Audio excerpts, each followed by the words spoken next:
توانائی دیتی ہے, پورا مضمون باندھا ہے. اعلیٰ حضرت کہتے ہیں بہروپیہ تھا, مداری, روپ بدل بدل کے دکھایا کرتا تھا, بادشاہوں سے انعام لیتا تھا. ایک دن اورنگزیب عالمگیر کے پاس آ گیا, کہنے لگا میں روپ بدلوں گا, اگر آپ پہچان نہ سکے تو میں انعام لوں گا. آپ نے فرمایا میں کوئی ایسے ویسا بادشاہ نہیں, کہا مجھے دھوکہ دینا مشکل ہے. کہا نہیں میں روپ بدلوں گا. حضرت اورنگزیب عالمگیر بڑے نیک بادشاہ گزرے, بڑے پرہیزگار. وہ بہروپیہ کہنے لگا میں روپ بدلوں گا, آپ نہیں پہچان سکیں گے. فرمایا چل جتنا تیرے اندر زور ہے لگا لے. حضرت نے اعلان کیا کہ میں نے فوجی بھرتی کر دے, 2 ماہ کے بعد ٹیسٹ ہوگا. وہ 2 مہینے دوڑتا رہا, رنگ روپ بناتا رہا, آیا ٹیسٹ دینے, 2-3 سپاہیوں کا امتحان لیا. اس کی باری آئی تو 10 روپے دیے, کہنے لگے تیرے آنے جانے کا کرایہ میں نے تجھے پہچان لیا ہے. کچھ دنوں کے بعد جانے لگے سفر پر, تو بھکاری آ گئے خیرات مانگنے. اس نے بھی سارے منہ پر سیاہی مال لی, کپڑے پھاڑ لیے, سر کے بال مڈا لیے, پگے تک کٹا لی, بدرنگ ہو کے آیا. کاسا آگے کیا تو حضرت نے 10 روپے ڈالے, کہنے لگے تیرے آنے جانے کا کرایہ میں نے پہچان لیا ہے. کچھ دن گزرے تو ٹیچر کی ضرورت تھی. اس نے مونچھیں بڑی کر لی, داڑھی نکلی لگا لی, سر پہ جنا کیپ پہن لی, ایک شیروانی لے لی اور ہاتھ میں چھڑی پکڑ کے آیا. کہنے لگا میں استاد ہوں, 2-4 بندوں کا امتحان لیا. اس کی باری آئی تو 5 روپے دیے, 10 روپے دیے, کا تیرا کرایہ میں نے پہچان لیا. 2 سال گزر گئے. وہ جب بھی آتا حضرت پہچان لیتے. ایک دن سفر پہ جا رہے تھے, بہت بڑا لشکر تھا, جہاد کرنے جا رہے تھے اورنگزیب عالمگیر. تو دیکھا ایک پہاڑی ہے, پہاڑی پہ لوگ جا بھی رہے ہیں آ بھی رہے. اورنگزیب عالمگیر پوچھنے لگے یہاں کیا ہے؟ کہنے لگے بابا جی بیٹھے ہیں دعا کرتے ہیں, اللہ کے نیک بندے ہیں. اورنگزیب کہنے لگے یار پرانے لوگ سارے ہی اللہ والوں کو مانتے, یہ بھی مصیبت آئی ہے جتنی نہیں آئی ہے, سارے لوگ ہی مانتے. کہنے لگے ذرا میں دعا نہ کراؤں, بچے کام جا رہا ہوں. اورنگزیب بادشاہ تھے, بادشاہ لوگ نازک مزاج ہوتے ہیں. گھوڑے سے اترے, بڑی مشکل سے پہاڑی پہ چڑھے, اوپر گئے تو لائن لگی ہے. بابا جی غار میں بیٹھے, کہنے لگے میں نے ملنا, میں اورنگزیب ہوں. انہوں نے کہا ہمارا بابا اس طرح کا پیر نہیں کہ امیر آئے تو رنگ اور ہو, غریب آئے تو اور ہو. یہاں اگر ملنا ہے تو لائن میں لگ جاؤ, سب ایک جیسے. اب لائن میں کھڑے ہو گئے, 50 آدمی آگے تھے. کہتے ہیں 51واں نمبر تھا. تھک گیا دھوپ میں کھڑا کھڑا. جب میں پہنچا غار کے دہانے تو میں نے بابا جی کے چہرے پہ نظر ڈالی تو بڑا نورانی چہرہ, بڑی خوبصورت لب و لہجہ. میں نے کہا میرے جیسا آدمی بھی پگڑی باندھ لے تو اچھا لگنے لگ جاتا ہے, بڑا خوبصورت انداز. کہتے ہیں میں ان کے پاس اتحیات کی حالت میں بیٹھ گیا. میں نے کہا حضور میں جا رہا ہوں جہاد کرنے, دعا کرنا. بزرگوں نے ہاتھ اٹھائے, اللہ اس کی مدد فرما, دین کو غلبہ عطا فرما, اسے دین کا سچا پکا سپاہی بنا. پھر تھپکی دی, 2-4 نصیحتیں نکال ڈالی. دیکھنا ظلم نہ کرنا, زیادتی نہ کرنا, جب تم جیت کر نہ کرنا, غرور نہ کرنا, نصیحتیں بھی کر دی. کہتے ہیں اب جب میں اٹھا تو 2-4 دینار بطور نذرانہ مسلح کے نیچے رکھے, اور الٹے قدم جب میں غار سے اترا انہوں نے رومال جاڑا اور اٹھ کے کھڑے ہو گئے. کہنے لگے آج نہیں تو نے پہچانا, آج نہیں تو نے پہچانا, میرا انعام بنتا ہے, آج نہیں پہچانا, لا پیسے. اورنگزیب کہنے لگا یار تو نے حد کر دی, کہاں چڑھا کہاں کھڑا رہا, دھوپ میں تھک گیا, کمال کر دی بھائی تو نے. پتا تو کیا لے گا, اب تو جلدی بتا, وہ کتنے لوگ پیچھے دھوپ میں کھڑے ہیں, لشکر سارا کھڑا ہے, کیا لے گا؟ اس نے کہا سب سے قیمتی ہیرے وہ ہے جو تیرے سر کے تاج میں لگے ہوئے, مجھے تیرا تاج چاہیے. اور بھائیو سننا اور یاد رکھنا, میرے اعلیٰ حضرت کہتے ہیں بادشاہ نے سر کے اوپر سے تاج اتارا, بہروپیے کے قدموں میں رکھا اور کہنے لگے یہ لے, اور یہ تو تیرا مانگنے پر میں نے دیا ہے نا, میں واپس آتا ہوں تو آنا میں اپنی مرضی سے بھی تجھے دوں گا. تو نے اورنگزیب جیسے بندے کو دھوکہ دیا, آنا میں اس وقت بھی دوں گا. وہ دے کر بس بات ختم ہو گئی, حق ہو گئی. دے کر کہتے ہیں جب میں پلٹا نا واپس, بہروپیے نے آواز دی بادشاہ ٹھہر جا. تو میں نے پلٹ کے دیکھا تو کہنے لگے یہ اپنا تاج لے جا, اٹھا اور لے جا.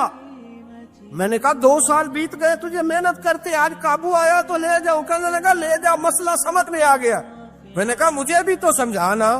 کہتے ہیں وہ پھوٹ پھوٹ کے رویا, اس کی آنکھیں برس پڑی, سیلاب کی طرح آنسو بہہ نکلے, تڑپا اور رو کے کہنے لگا بادشاہ میں نے جھوٹ موٹ رسول اللہ کی غلامی اختیار کی تھی, جھوٹ موٹ کی داڑھی, جھوٹ موٹ کی پگڑی, جھوٹ موٹ کا فقر, میں نے جھوٹ موٹ نبی پاک کا لباس پہنا ہے, تو تیرے جیسے بادشاہوں کے تاج میرے قدموں میں آ گئے ہیں. اگر میں سچ مچ رسول اللہ کا غلام بنوں گا تو اللہ کیا کچھ عطا فرمائے، اللہ کتنی نعمتوں سے نوازے۔ میرے اعلیٰ کیا فرماتے ہیں؟ اعلیٰ حضرت فرماتے ہیں فرشتے بھی کرتے ہیں تعظیم میری۔ کون جی؟ اللہ ایسا عقیدہ بھی کم ملے گا جو بریلی کے امام کا عقیدہ ہے، ایسا بھی کم۔ کہتے ہیں فرشتے بھی کرتے ہیں تعظیم میری۔ کیوں؟ فرمانے لگے فدا ہو کے ان پر یہ عزت ملی۔ بغداد کے ایک درویش عالم تھے، تو وہ جب بھی نماز پڑھاتے نا تو کسی تاجر کی 2 بیویوں کے بارے میں دعا مانگتے۔ توجہ ہے میری بات پر؟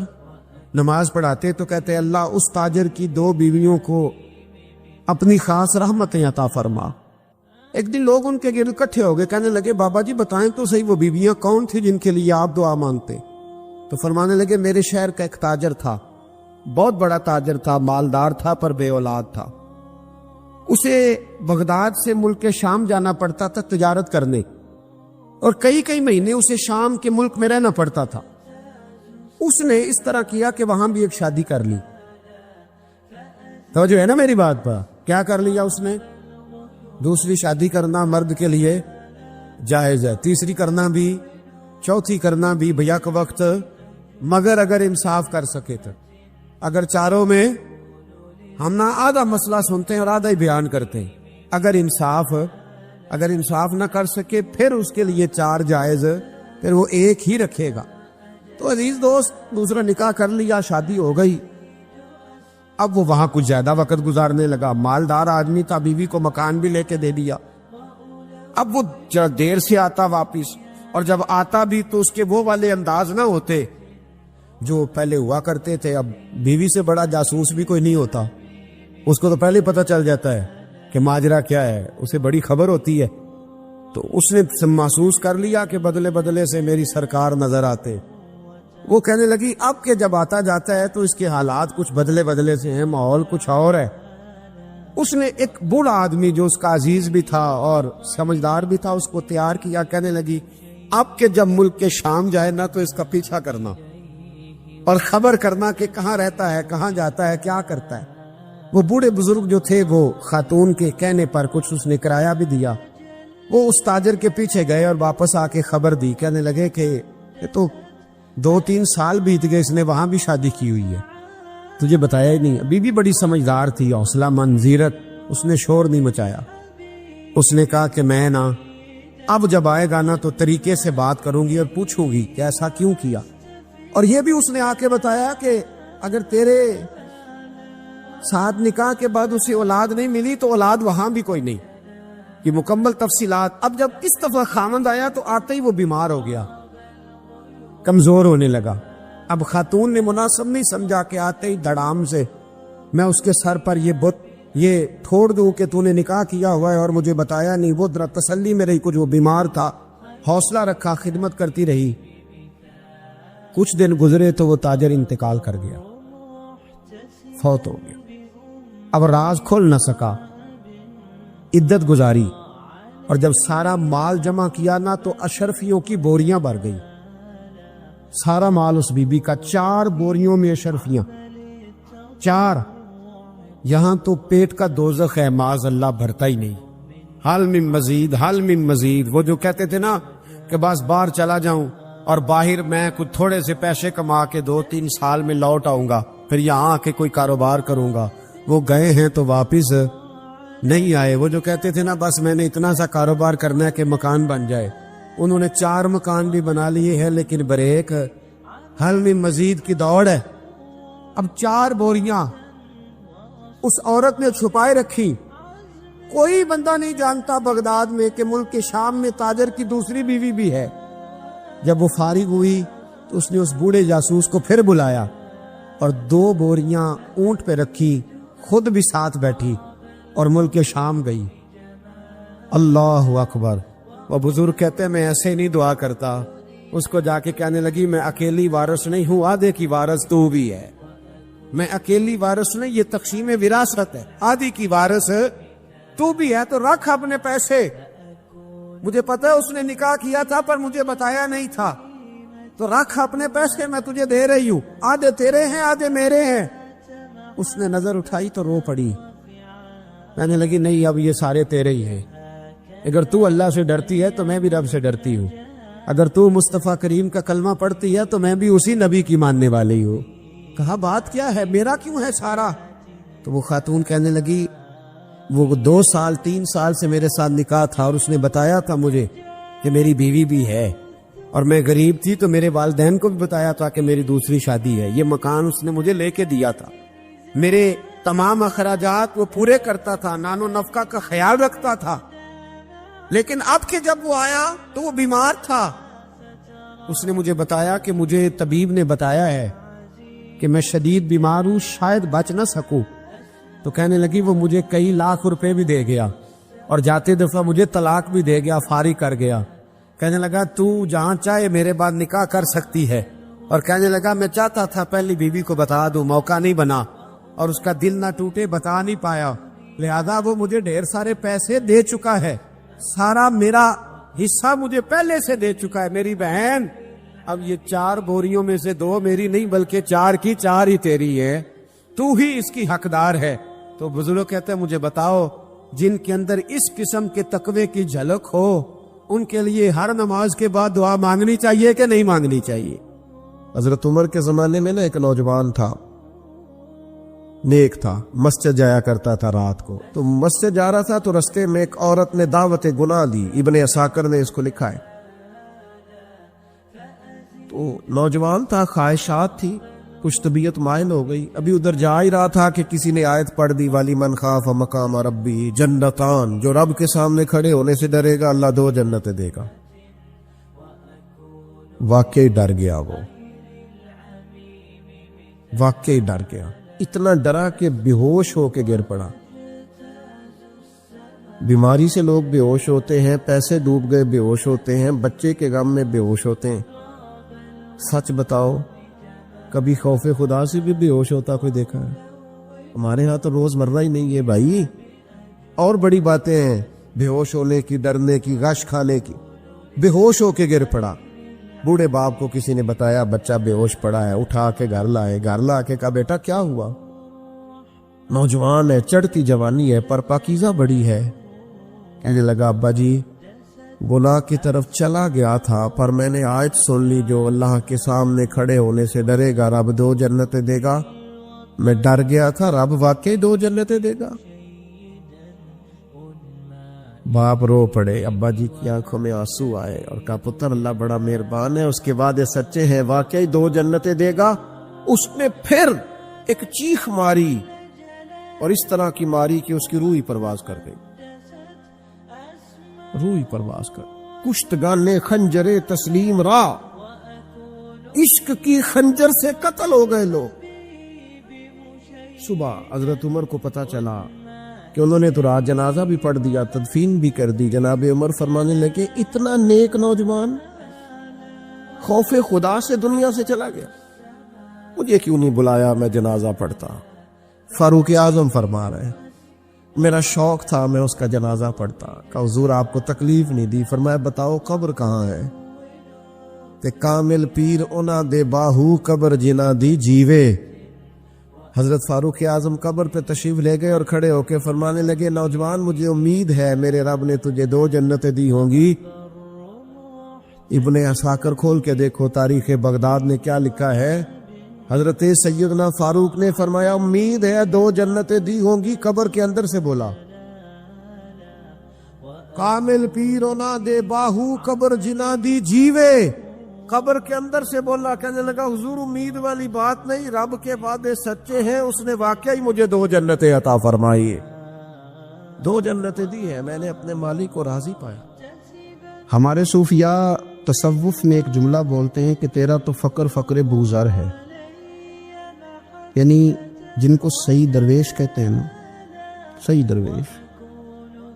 مولا علی شیر خدا رضی اللہ تعالیٰ عنہ فرمایا کرتے 2 ہی تو بندے ہیں جو رب کے رستے میں کسی شے کی پرواہ نہیں کرتے۔ حضور کون سے؟ فرمایا ایک ابو ذر غفاری ہے اور دوسرے علی المرتضیٰ ہے۔ مولا علی فرمایا کرتے یہ نا مسلمانوں میں سے 4 یا 5ویں مسلمان ہیں، شروع سے ایک سلیم الطبع آدمی، کچھ لوگ طبع بڑے نفیس ہوتے ہیں، طبع نہیں، اللہ کی طرف سے شروع سے ہی ان کا جو قبیلہ تھا بنو غفار وہ راہزنی کرتا تھا، لوگوں کو لوٹ لیتا تھا. شروع میں یہ کام کیا لیکن جب کچھ لوگوں کی چیخیں کانوں میں گئیں تو چھوڑ دیا، فرمایا نہیں یار طبیعت نہیں مانتی. اور نبی پاک کا کلمہ پڑھنے سے پہلے ہی بتوں کی پوجا چھوڑ کے رب کی عبادت شروع کر دی. لوگ پوچھا کرتے تھے آپ عبادت تو کرتے تھے پر منہ کدھر کرتے تھے؟ فرماتے تھے جدھر وہ کرا لیتا تھا کر لیتے تھے. کسی نے انہیں بتایا کہ مکے میں ایک شخص ہیں جنہوں نے اعلان نبوت کیا ہے، آپ کی طرح کی باتیں کرتے ہیں. انہوں نے اپنے بھائی کو بھیجا، ان کا نام انیس تھا، پتہ کر کے واپس آئے. بھائی کہنے لگے ابو ذر، ان کا نام جندب ہے، اصل میں ذر ان کے بیٹے کا نام ہے اور کنیت سے زیادہ معروف ہیں، ابو ذر غفاری کہلاتے ہیں. فرماتے ہیں کہ بھائی نے آ کے بتایا کہ وہ نیکی کا حکم دیتے ہیں، برے کاموں سے منع کرتے ہیں، صلہ رحمی کا پیغام دیتے ہیں، لیکن لوگ سارے مخالف ہیں. یہ چیز بھی بڑی کاؤنٹ ہوتی ہے، اسے نہ کاؤنٹ کیا کریں. لوگوں کی ترجیحات بدلتی ہیں، صبح کچھ دوپہر کچھ شام کچھ، اسے نہ کاؤنٹ کریں. انہوں نے اس بات کو کاؤنٹ کر کے بتایا کہ لوگ ان کے جو ہے نا وہ مخالف ہیں سارے. تو حضرت ابو ذر غفاری کہنے لگے مجھے تسلی نہیں ہوئی، میں خود جا کے پتہ کروں گا. کہتے ہیں مکہ شریف آیا تو کسی ایسے آدمی سے پوچھ بیٹھا، میں تو کچھ اور سمجھا تھا، وہ کچھ اور نکلا. مکے والوں نے بڑا مارا. مکے پہنچ کے پہلی جو چیز ملی وہ مار کھانے کی تھی. اب میں ڈرتے کسی سے پوچھتا ہی نہ، بھوک بھی بڑی تھی، رہنے کو جگہ نہیں تھی، حرم شریف میں لیٹا رہتا تھا. میرے نصیب دیکھو، مجھے ایک شخص نے نہ آ کے ہلایا، کہنے لگے اگر مناسب سمجھے تو میں آپ کو دیکھ رہا ہوں کافی دیر سے، آپ کوئی پردیسی ہیں، آپ کا اپنا مہمان نہ بنا لوں. تو میں نے کہا آپ کا کیا نام ہے؟ کہنے لگے میرا نام ہے علی ابن ابی طالب.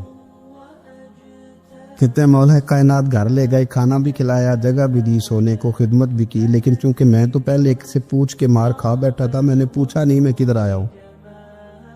رات رہے، اگلی رات بھی رہے، لیکن میں نے بتایا نہیں میں کس کام آیا ہوں. حضرت ابو ذر غفاری رضی اللہ تعالیٰ عنہ کہتے ہیں خود ہی مولا علی نے پوچھا بتا سکتے ہو کیسے آئے ہو؟ میں نے کہا راز رکھ لو گے. فرمایا بڑا کشادہ سینہ دیا رب نے مجھے. تو بات تو کہنے لگے یار میں تو محمد مصطفیٰ کی زیارت کرنے آئے صلی اللہ تعالی علیہ وسلم. یہ بے نیاز لوگوں میں سے ہیں حضرت سیدنا ابو ذر غفاری. میں حضور کی زیارت کے لیے ہوں. حضرت علی کہنے لگے سویرے لے چلوں گا. انسان بزدل نہیں ہوتا، ہر انسان بزدل نہیں ہوتا، اور بلا وجہ ٹکراؤ کی پالیسی بنا لینا یہ بھی سیانے لوگوں کا کام نہیں.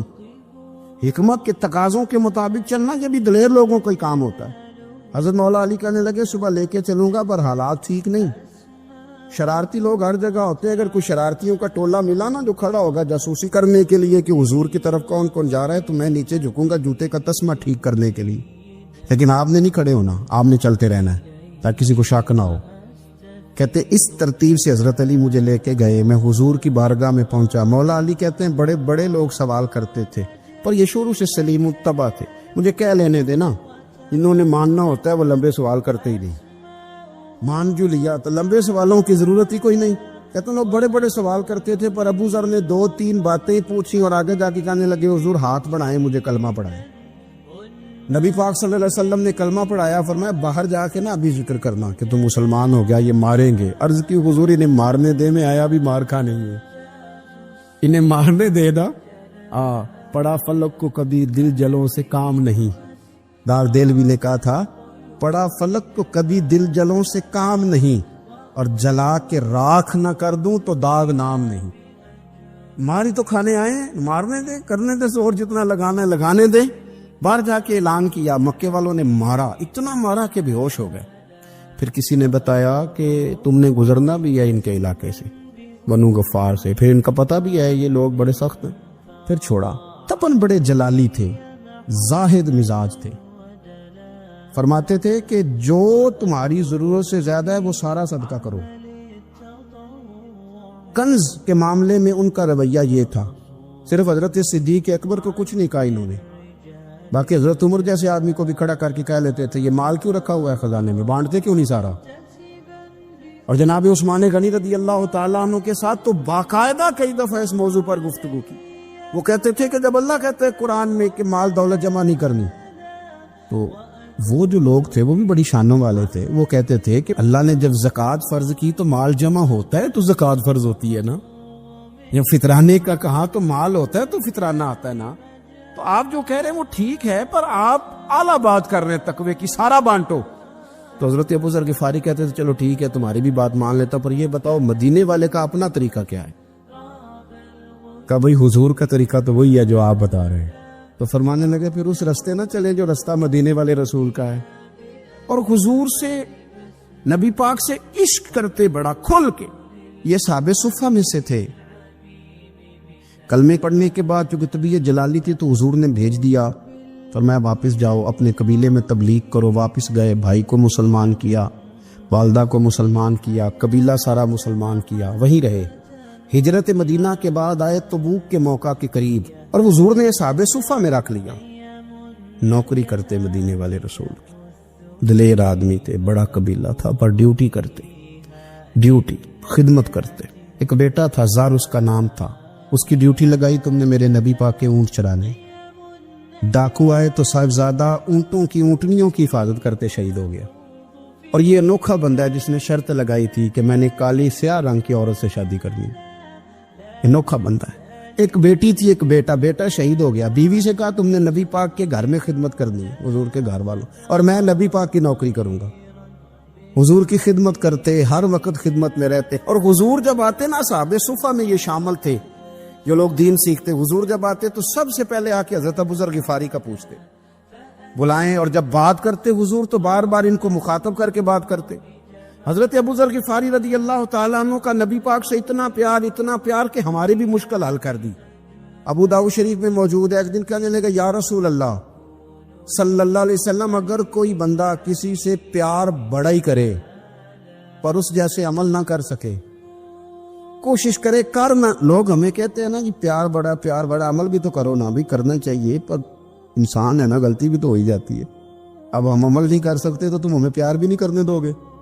مہربانی کرو، پیار تو کرنے دو نا.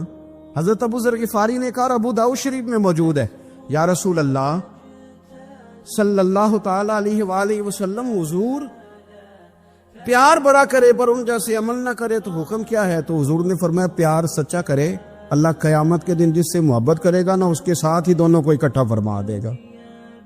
تو حضرت ابو ذر نے فوراً کہا، حضور پھر مجھے آپ سے بھی بڑا پیار ہے، رب سے بھی بڑا پیار ہے. فرمایا فکر نہ کرنا، جنت میں اکٹھے ہی جائیں گے. اتنی محبت رسول پاک کی ذات کے ساتھ. حضور کی نوکری کرنا. ایک دن خدمت کرتے کرتے سو گئے. حضور مسجد میں آئے پتہ کرنے کہ ابو ذر آرام کر رہا ہے. یہ بھی مزہ ہوتا ہے، خیال رکھنا اپنے درویشوں کا، کیا کھایا، کیا پیا، کہاں سوئے. حضور رات کو آئے، یہ سوئے ہوئے. فرماتے ہیں حضور نے میرا انگوٹھا ہلایا، میں اٹھ کے بیٹھ گیا، حضور بھی میرے پاس بیٹھ گئے. اور میں ابو ذر بڑا پیار کرتے ہو، سونے آپ کو پتہ ہی ہے. کہا یار تو بڑی نوکری کرتا ہے، ایک دن وہ بھی آئے گا جس دن تجھے میری مسجد اور میرے شہر سے جانا پڑے گا، پھر کیا کرو گے؟ تو عرض کی حضور کسی کی طاقت ہے مجھے آپ کے شہر سے نکالے؟ میں تلوار نکال لوں گا. نبی پاک نے فرمایا تلوار نہ نکالنا، جہاں تمہیں بھیجا جائے چپ کر کے چلے جانا. حضور کب تک؟ فرمایا جب تک اللہ تیری اور میری ملاقات نہیں کرا دیتا، یعنی وصال تک. یہ واحد شخص ہے کہ حضور کے وصال ظاہری کا وقت آ گیا تو فرمایا کوئی میرے ابو ذر کو بلاؤ. جب یہ آئے تو حضور لیٹے ہوئے تھے، یہ جھکے نبی پاک کی طرف، حضور میں حاضر ہو تو حضور نے پکڑ کے سینے کے ساتھ لگا لی. میرے رسول پاک صلی اللہ علیہ وسلم کی خدمت میں ایک دفعہ عرض کرنے لگے حضور مجھے صوبے کا گورنر بنا دے. تو نبی پاک نے فرمایا ابو ذر میں عہدے پسند نہیں کرتا، تو تمہیں بھی میں کہتا ہوں عہدہ نہ لینا، تمہیں بھی کہتا ہوں عہدہ نہ لینا. فرمایا ابو ذر میں جو چیز اپنے لیے پسند کروں گا تمہیں بھی اسی کا مشورہ دوں گا. تم بندے اچھے ہو پر یہ کام تمہارے بس کا نہیں ہے. بڑے زاہد آدمی. میرے رسول کریم صلی اللہ تعالی علیہ وآلہ وسلم نے ان کے بارے میں فرمایا جس طرح نبیوں میں حضرت عیسیٰ علیہ السلام ہوئے. حضرت عیسیٰ دیکھیں نا، انبیاء میں اللہ تعالیٰ نے ہر قسم کی عظمت نبیوں کو دی. جناب سلیمان علیہ السلام کا تو تخت بھی ہوا میں اڑتا تھا، جن تک تابع دار تھے. اور نبیوں میں حضرت عیسیٰ بھی ہیں جن کے پاس گھر بھی کوئی نہیں، شادی بھی کوئی نہیں کی، اینٹ سرانے رکھ کے تکیہ بناتے. ایک ان کے پاس کنگھی تھی اور ایک پیالہ تھا. دیکھیں جو بندہ نیک ہو نا وہ بھی نیک ہیں, اللہ کے نبی ہیں. آپ اپنا تقوی مسلط نہیں کریں گے, جو وہ کر رہے ہیں وہ بھی مخلص ہو کے کر رہے ہیں. حکومتیں جو چلانی ہیں تو وہ کس نے چلانی ہے؟ اگر نیک بندے نہیں آئیں گے تو غلط لوگ آئیں گے, قوموں پہ ظلم کریں, وہ بھی اپنی جگہ ٹھیک ہے. لیکن یہ جو کر رہے ہیں یہ بات بھی اپنی جگہ بالکل ٹھیک ہے. ہم پتہ کیا کرتے ہیں, ہم چیزوں کو مسلط کرتے ہیں, ایک دوسرے پر مسلط نہیں کرے چیزوں کو. آپ جو کر سکتے ہیں, جو رستہ آپ کو صحیح لگتا ہے اختیار کر لیں. یہی تو ہمارے دین کا حسن ہے, یہ سارے رستے واضح کر کے ہمیں دکھاتا ہے. حضرت عیسیٰ علیہ السلام نے ایک دن دیکھا کہ ایک بندہ نا انگلیوں کے ساتھ اپنے بال سیدھے کر رہا ہے, تو آپ نے فرمایا یار کنگھی کے بغیر بھی کام چل سکتا ہے, کنگھی بھی خیرات کر دی. دیکھا ایک بندہ ہاتھ کا تکیہ بنا کے لیٹا ہے, تو فرمایا اینٹ بھی دے دو کسی کے کام آ جائے. ایک دن دیکھا کہ ایک بندہ نا یوں چلو میں پانی پی رہا ہے, فرمایا پیالہ بھی رہنے دو, اس کے بغیر بھی کام چل ہی جاتا ہے. جناب عیسیٰ کا یہ زہد تھا. میرے نبی پاک علیہ السلام نے فرمایا جس نے جناب عیسیٰ کا زہد دیکھنا ہو وہ میرے ابو ذر غفاری کو دیکھے, ان کو دیکھے. یہ دنیا میں جناب عیسیٰ کے زہد کے مطابق چلتے پھرتے ہیں. ساری زندگی دولت کو, مال کو پسند نہیں کیا. جہاں رہتے تھے ایک گورنر صاحب نے 300 دینار تحفے میں بھیجے, تو ایک ہوتا ہے نا بندہ کہتا نہیں نہیں ضرورت نہیں. اور حضور سید عالم صلی اللہ علیہ وسلم نے حضرت عمر سے فرمایا تھا جو خود بخود آ جائے وہ قبول کر لو اللہ کی طرف سے. لیکن ان کا رنگ فقیری والا تھا اور تھوڑا انوکھا تھا. 300 دینار آئے تو فرمانے لگے اسے جا کے کہو تمہیں کوئی اور بندہ نہیں ملا دھوکہ دینے کے لیے, میرے گھر ہی مال بھیج دیا ہے. فرمانے لگے میرے پاس گدھا ہے سواری کرنے کے لیے, میرے پاس بکریاں ہیں دودھ پینے کے لیے, میرے پاس ایک چادر اضافی ہے سامان میں سے, میں تو ڈرتا ہوں کہ رب کہیں اس چادر کے بارے میں سوال نہ پوچھ لے, اور تم ہو کہ میرے پاس یہ لے کے آئے ہو. حضرت عثمان غنی کے پاس جا کے کہا کرتے کتنا لوگوں کے پاس پیسہ آ گیا ہے, ہر بندے کے گھر میں مال ہے, یہ کیا ہو رہا ہے, لوگوں سے کہیں خرچ کریں غریبوں پہ. عثمان غنی فرمانے لگے تمہیں تو خوش ہونا چاہیے کہ میرے دور میں لوگ خوشحال ہو گئے. آپ فرمانے لگے نہیں, وہ والا رنگ زیادہ بہتر ہے جو مدینے والے نے اختیار فرمایا, کیونکہ کچا رنگ للاری والا چڑھدا تے لیندا رہندا عشق تیرے دا رنگ محمد, جدوں چڑھ جائے پھر نہیں لیندا. آپ کی طبیعت کے اندر دولت سے بیزاری. حضرت ابو درداء, حضرت ابو موسیٰ اشعری, حضرت ابو ہریرہ رضی اللہ تعالی عنہ, یہ سمجھ لیں ان کے کلاس فیلو تھے, ان کے ساتھ پڑھا تھا انہوں نے. حضرت ابو ذر غفاری ان پر بھی جلال کرتے. آپ یقین کریں کہ طبیعت نا ایسے کیف میں آ گئی ان کو پڑھ کے. ان کو پڑھا جب کچھ دنوں سے تو کچھ انوکھا, یہ انوکھی وجہ ہے, سارے زمانے سے نرالے ہیں. یہ بندے کون سی بستی کے یار اب رہنے والے ہیں, یہ کس طرح کے لوگ ہیں, کیا سوچ ہے. حضرت ابو درداء رضی اللہ تعالیٰ عنہ کے گھر کے قریب سے گزرے تو حضرت ابو درداء مکان بنا رہے تھے. کیا جملہ کہا, تڑپ گئی روح. فرمانے لگے ابو درداء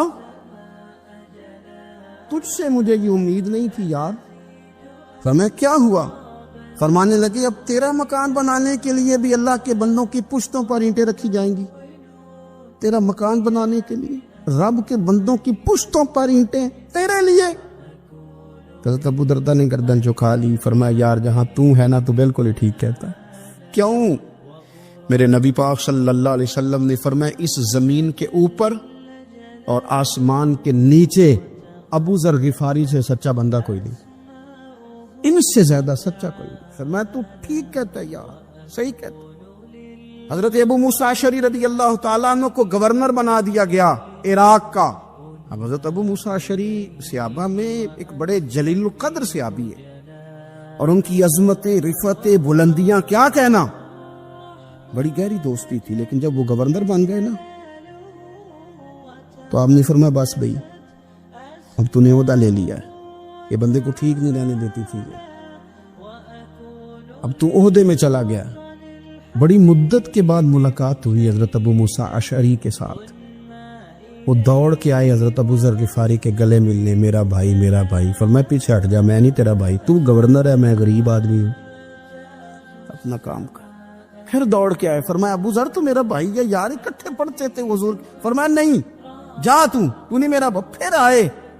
جانتے تھے نا یہ سچا بندہ ہے, یہ سچا بندہ ہے, یہ تقریروں والا نہیں, صرف وعظوں والا نہیں, اس کے اندر بھی بڑی سچائی ہے. قریب آئے، آ کے کہا یار تو میرا بھائی ہے، میرے سینے لاگ. فرمانے لگے تو تیسری بار آیا ہے، مومن ہے، میں منہ نہیں موڑ سکتا، پر پہلے مجھے بتا گورنر بننے کے بعد تو نے مکان کتنے بنائے، باغ کتنے لگائے، چکیاں کتنی لگائی، کتنے تو نے چیزیں بنائی ہیں، پہلے بتا. حضرت ابو موسیٰ اشعری نے ان کا ہاتھ پکڑا، رونے لگے، کہنے لگے جس محبوب سے تو نے تربیت لی ہے میں بھی انہی کا نوکر ہوں، جن کپڑوں میں میں عراق گیا تھا میرے آج بھی وہی ہیں. یار کیا بات کرتا ہے تو، میرے وہی ہیں. مجھے بتا اگر یہ عہدے خدمت کے ہم نہیں لیں گے تو پھر کیا ظالموں کو دیں گے، غیروں کو دیں گے؟ نہ کر، کچھ نہیں بنایا. حضرت سیدنا ابو موسیٰ اشعری رضی اللہ تعالیٰ نے روئے، اور جب کہا نا کوئی شے نہیں میرے پاس، تو فرمایا اچھا چل آ جا، پھر سینے لگ جا، تو واقعی میرا بھائی ہے.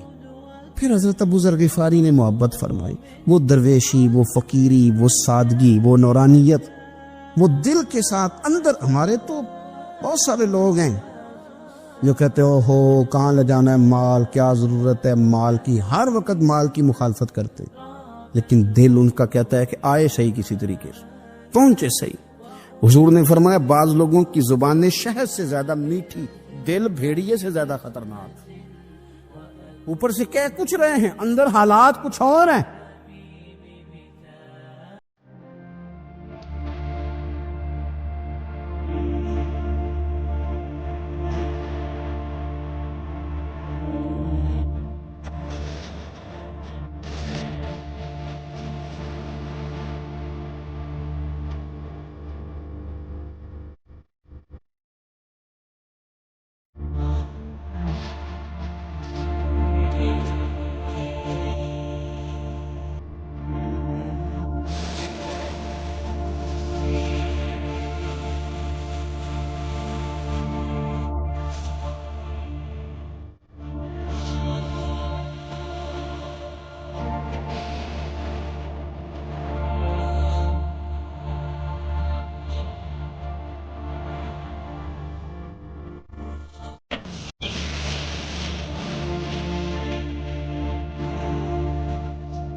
ناظرین گرامی، گزرے زمانے کی بات ہے کہ ایک ریاست میں ایک رحم دل بادشاہ ہوا کرتا تھا جو حلیہ بدل کر اپنی رعایا کی حالات کی خبرگیری کرتا. ایک دن بادشاہ اپنے محل میں اداس اور پریشان بیٹھا ہوا تھا کہ اتنے میں اس کا وزیر اس کے پاس آیا اور اس نے بادشاہ کو رنجیدہ اور خاموش پایا. بادشاہ کی یہ حالت دیکھ کر وزیر بھی پریشان ہوا اور وزیر نے اسے سلام کیا تو بادشاہ نے کوئی جواب ہی نہیں دیا کیونکہ وہ اپنی سوچوں میں مگن تھا. وزیر نے دوبارہ سلام کیا مگر بادشاہ نے پھر بھی سر اٹھا کر نہیں دیکھا. اب تو وزیر کو بہت تشویش ہونے لگی. وزیر نے ایک دفعہ پھر بھرپور آواز سے سلام کیا اور پوچھا کہ آپ اس قدر خاموش اور رنجیدہ کیوں ہیں؟ بادشاہ اب کی بار